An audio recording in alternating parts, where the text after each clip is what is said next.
नमस्कार दोस्तों, मैं श्री दीपचंद चौधरी महाविद्यालय से एसबीसी। आज आप लोगों को बीए द्वितीय वर्ष के हिंदी साहित्य की कक्षा में द्वितीय प्रश्न पत्र के अंतर्गत शुक्ल युग या छायावाद युग के निबंध के विकास क्रम के बारे में अवगत कराऊंगा। आप लोग ध्यान से पढ़िएगा और समझिएगा। जैसा कि हम सभी जानते हैं कि बच्चों, इस समय कोविड-19 का दौर चल रहा है और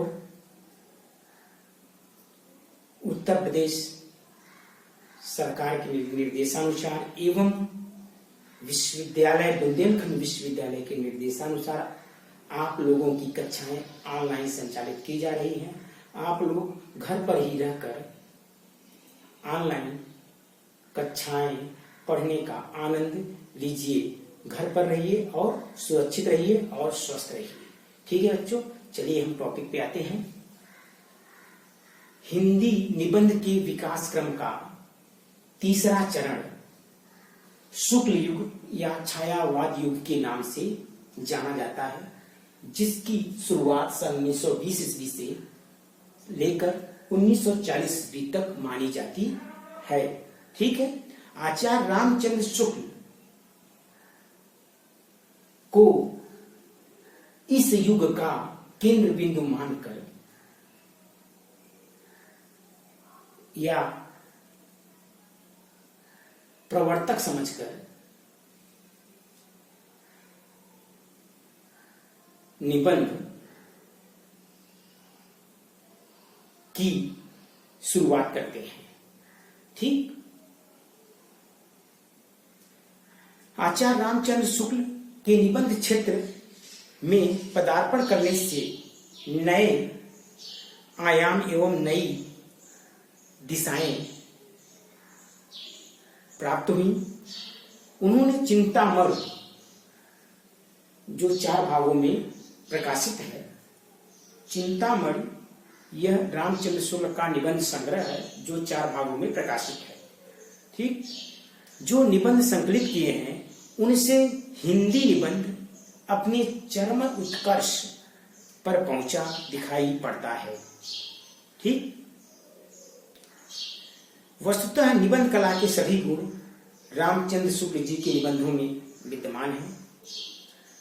शुक्ल जी के निबंधों में भाव एवं विचार का अर्थात हृदय एवं बुद्धि का संतुलित समन्वय देखने को मिलता है। उनके निबंधों के 2 प्रकार माने जा सकते हैं। पहला प्रकार है साहित्यिक समीक्षा संबंधी निबंध, दूसरा है भाव मनोविकार संबंधी निबंध। ठीक। आचार्य रामचंद्र शुक्ल के प्रमुख निबंधों में चिंतामण जो निबंध संग्रह है 4 भागों में प्रकाशित है।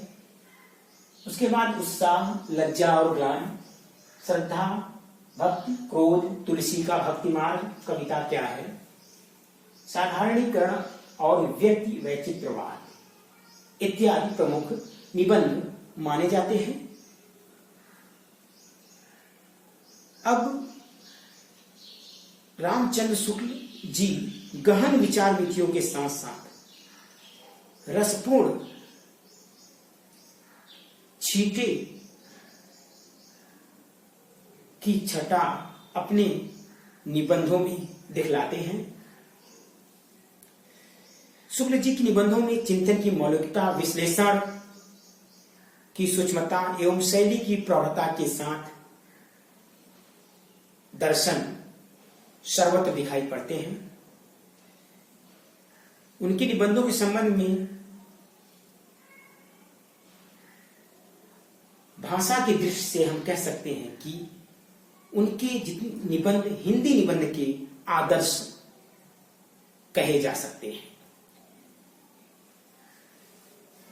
ठीक। उनके निबंधों का कुछ उदाहरण मैं आपको बता रहा हूं। जैसे क्रोध निबंध में एक बहुत ही अच्छी पंक्ति आचार्य रामचंद्र शुक्ल ने लिखी है, जैसे कि यदि प्रेम स्वप्न है तो श्रद्धा जागरण, बैर क्रोध का अचार या मुरब्बा है। ठीक, शुक्ल जी ने अपने विचारों को ऐसी कुशलता से व्यक्त करते हैं कि पाठकों को उनसे सहमत होने के अतिरिक्त और कोई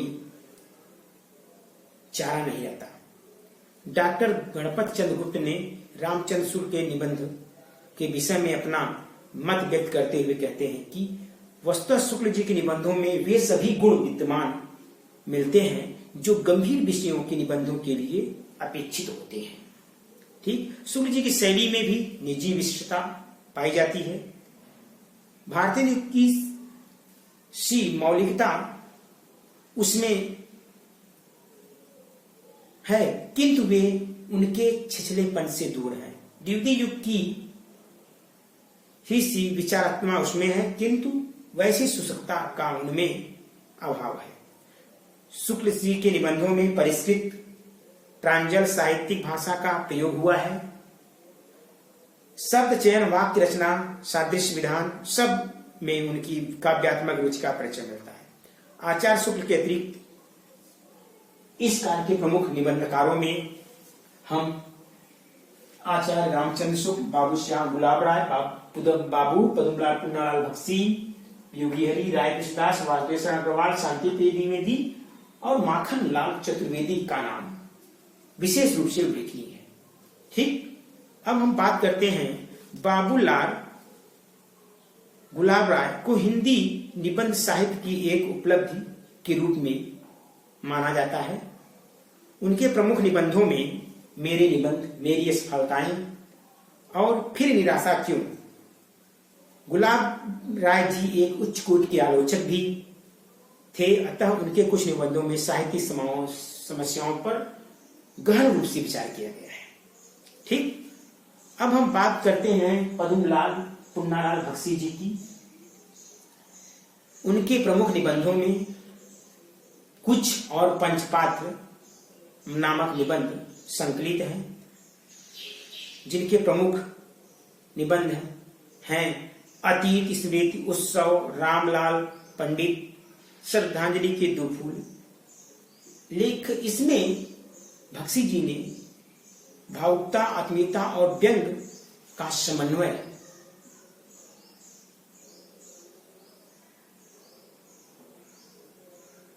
किया है।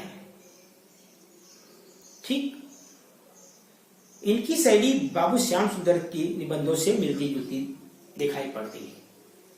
इसके बाद हम आते हैं शांतप्रिय द्विवेदी जी ने एक और तो आलोचनात्मक निबंध लिखे तो दूसरी ओर वैयक्तिक निबंधों की रचना की।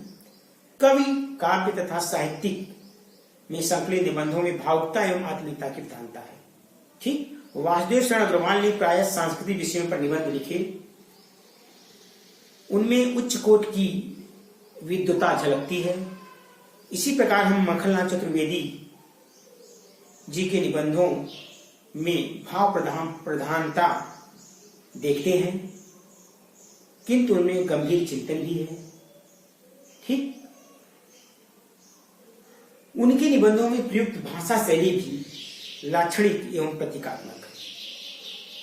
ठीक है, हिंदी निबंध के विकास का यानी हिंदी निबंध के विकास क्रम के तीसरे चरण यानी शुक्ल युग, छायायुगवाद युग के निबंध विकास क्रम के बारे में उपयुक्त विवेचन से निष्कर्ष रूप में हम कह सकते हैं कि शुक्ल युग हिंदी निबंध के विकास का स्वर्ण युग कहा जा सकता है। इस युग में निबंधों का विषय क्षेत्र अधिक व्यापक हुआ, साथ ही उसमें गंभीरता एवं सूक्ष्मता भी आई। ठीक, इन विषयों की मौलिकता समस्याओं को बड़ी सूक्ष्म पकड़ के साथ प्रस्तुत किया गया है, किंतु निबंधों में भावुकता एवं आत्मीयता का तत्व भी पर्याप्त मात्रा में बना रहा है।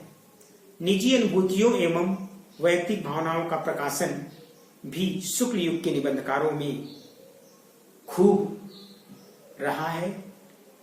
भाषा शैली की दृष्टि से यह युग द्विवेदी युग की तुलना में अधिक विकसित एवं प्रौढ़ है।